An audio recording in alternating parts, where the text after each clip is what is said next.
afternoon, everyone. It's a pleasure to be here with you today. My name is Marga Hoek, and I'm from the Global ESG Committee of DLC. So if you don't know me yet, I'm a former businessman lady. I have been a three-time CEO of several companies, and currently I'm a board member chairman, and also writing and speaking about sustainability. And it is my conviction and my passion that business for good is going to be the norm around the world rather than the exception. Let me share some of my thinking with you today.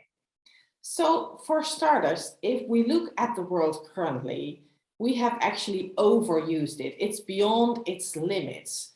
That means that if we would calculate how much Earth, how much planet we would need in the way we consume and live nowadays around the globe, on average, we would need 1.7 planets. You can imagine with world population still growing, consumer behavior still changing, developments going on, that this is only growing and growing.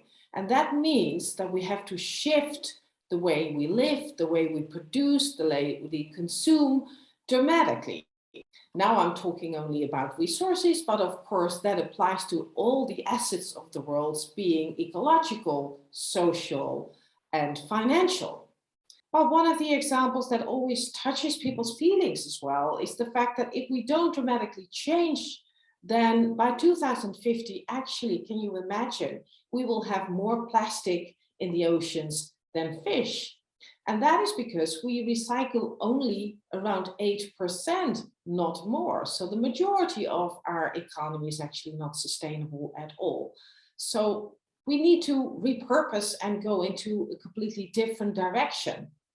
Now, is that only a must do? Is it only something we just need to do because we have to protect the planet and our people?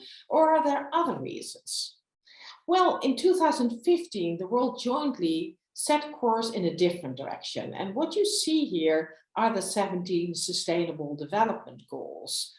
You could say they represent a new definition of sustainability because those 17 goals together, if we solve them by the deadline being 2030, we would end up with a sustainable world, a world in which business also thrives.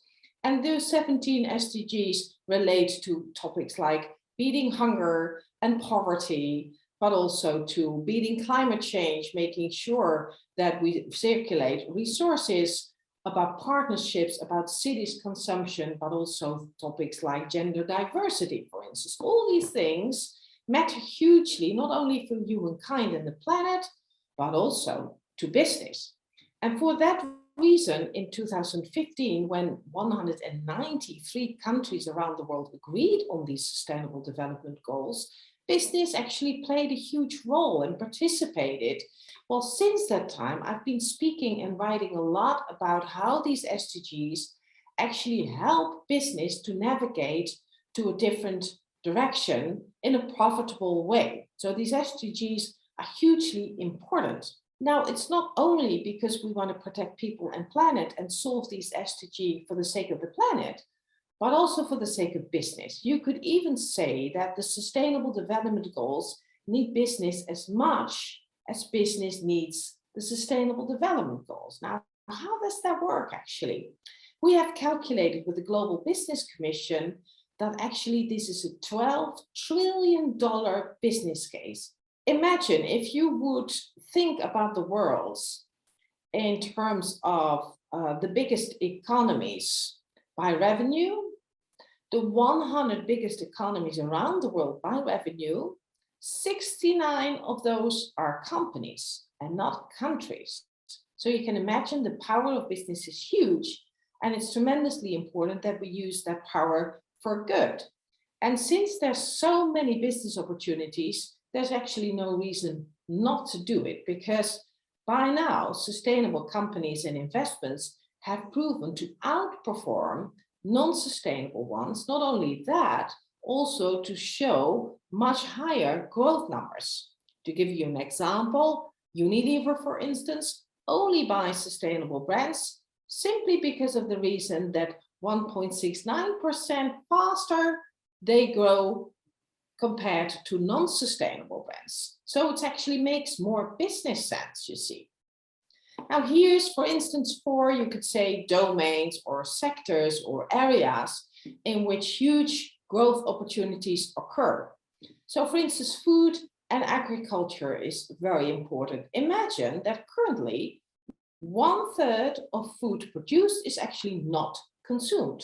Somewhere along the way, it's either being lost or wasted. And that represents a price, by the way, by now of $1 trillion per year.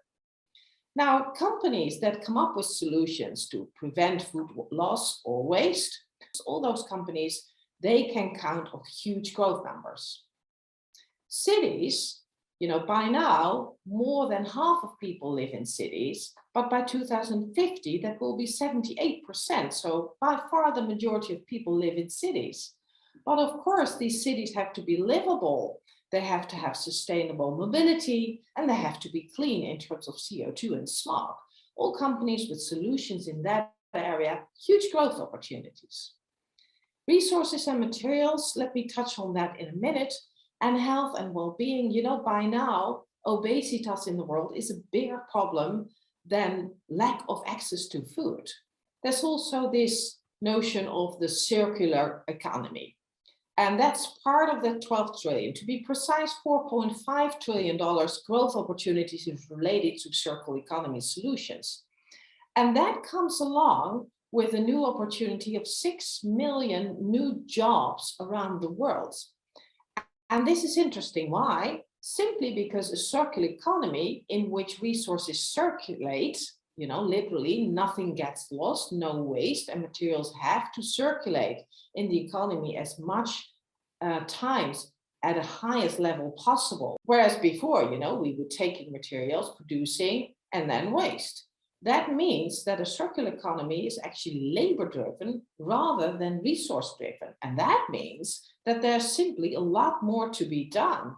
So all these steps you see here in the slides, like getting materials back, reversed infrastructure, connecting materials in platforms, shifting from product selling to products as a service, because if you're a circular company, you need to get stuff back. So the buyer is not the owner, actually, to make sure that products have a longer life, to design for recycling and to redesign. All these activities are highly labor intensive and offer huge new labor opportunities, as well as new business opportunities for new activities to sell.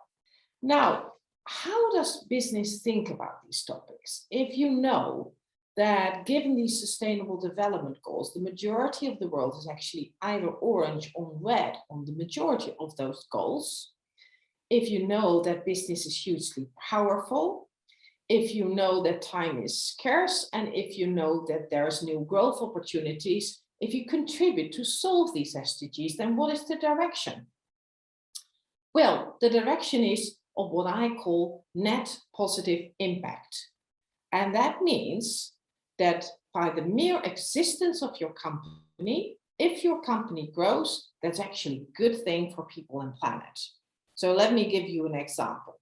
I referred to the plastic earlier on, and then there's, a plastic soup the size of twice France or Germany currently. And this guy I'm referring to in the slide, Blind Slot, with his ocean cleanup is actually symbolic for what I mean. He said, not polluting anymore is not the solution. So zero impact, yes, that's good because we stop adding more garbage, in this case, to the world, but then still we're left with all these trillions of dollars of pieces of plastics in the ocean, and who will solve that? So he said, I want to be a positive impact entrepreneur, and that means I get actually rid of that stuff. So I delete plastics in the sea, and I make sure that those plastics recycle and other articles are made out of it. So for instance, they're now turned into sunglasses, to give you an example. And by now he's collaborating with big brands like Coca-Cola, etc., with an ambition to remove 80% of all plastics in the ocean. So net positive impact means that as a company, you contribute, you are a part of the solution rather than the problem. And that's what I mean if I say business for good.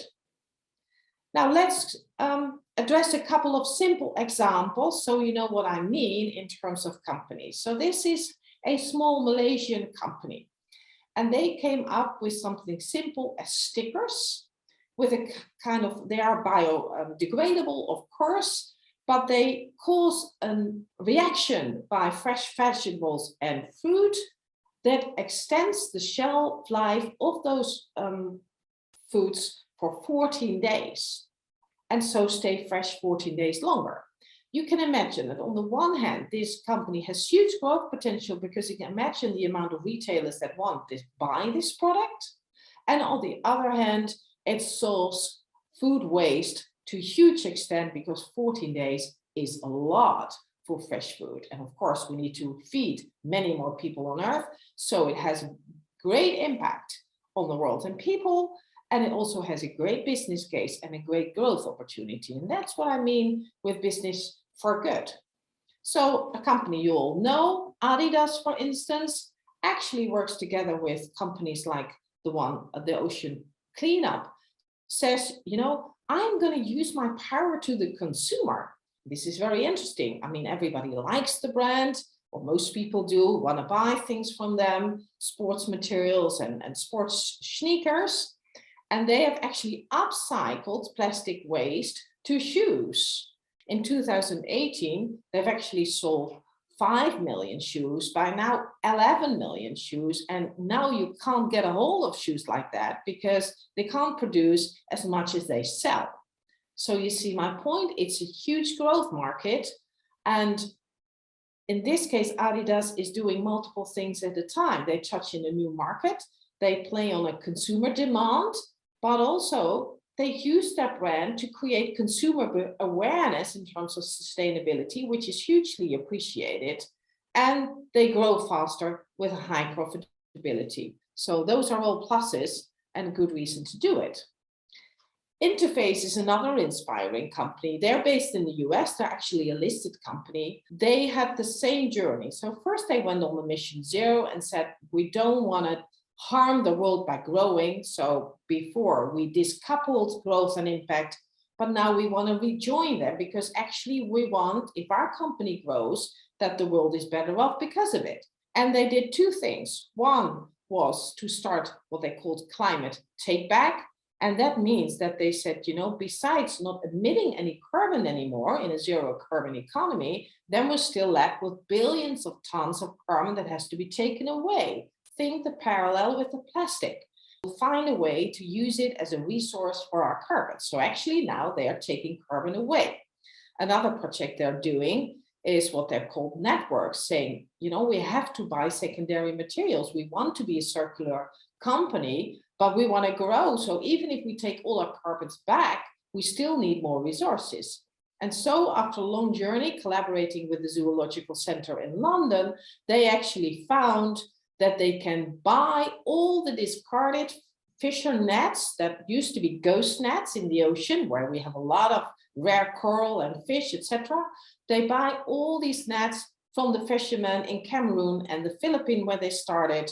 And can you imagine what it does for the value of the brand Interface? Can you imagine that many companies want to buy carpets from Interface because they're not more expensive and they help them achieve their own sustainability objectives, to say they use the carbons and they can just calculate those benefits in. Okay, these were a couple of examples of companies that do that. I have like thousands of examples like this. Another reason for you to engage with sustainable business and to see the opportunities is because new generations come into the economy. And here's an image of Greta Thunberg, probably you know, because she's speaking on all the global platforms and she's speaking up. But she's not by herself. It's actually a whole movement, a whole generation of young people that speak up and that act up. And they represent the millennials, Generation Z, and after them, Alpha and Beta. And within this decennium, they will be the majority. So imagine they'll be the majority of your marketplace, your clients, your investors, and your employees. And they vote with their wallets, ladies and gentlemen. They don't only say they want change, they'll demand change, and they contribute to change. So actually, 8 out of 10 millennials wants to work for a purpose-driven company, and 7 out of 10 is willing and also acting accordingly to spend more money just to buy sustainable and organic products. So voting with their wallet is really crucial, and for companies not only to think about their consumer or their business clients, but also your employees. They will demand to work with a company with a purpose, a company that matters, that is there for a reason. So how I told you, a positive impact company, hugely important and beneficial. And let's close where we started. We can overshoot, we can need 1.7 planets or 5 for that matter, but we only have one. So all of us need to change, and there will be no business successful in a collapsing world. We need to adapt. There's no reason not to. It's profitable, even more so in the future than it is now. Your growth will be faster and higher, and as the pandemic has showed us, business is much more resilient if it's sustainable in sudden circumstances, which unfortunately we have often. If you'd like to know more and read more, this is my latest book, The $1 Trillion Shift. It's about the Sustainable Development Goals. So I hope this speech was beneficial to all DLC members. You're all entrepreneurs working in companies, so this topic is hugely relevant for each and every one of you. I'd like to thank DLC and specifically Mr. Jimmy Mistry for inviting me and giving me the opportunity to speak to you. Thank you so much.